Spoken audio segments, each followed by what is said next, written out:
हातकणंगले संजय गांधी निराधार योजना समिती नियुक्तीपासूनच वादाच्या भोवऱ्यात सापडली होती.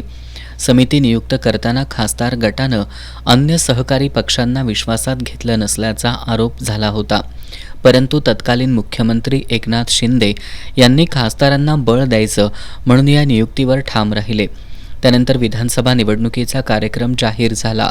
या समितीची मुदत संपली होती, मात्र जिल्हाधिकाऱ्यांनी काही काळासाठी जिल्ह्यातील सर्व समित्यांना मुदतवाढ दिली होती. या मुदतवाढीचा चुकीचा अर्थ लावून आता आमची कायमस्वरूपी समिती आहे या आविर्भावात पदाधिकारी वावरत होते. अखेर राजकीय आशीर्वादानं मुदत संपूनही ठाण मांडून बसलेली हातकणंगले तालुका संजय गांधी निराधार योजना समिती सोमवारी जिल्हाधिकाऱ्यांनी बरखास्त केली.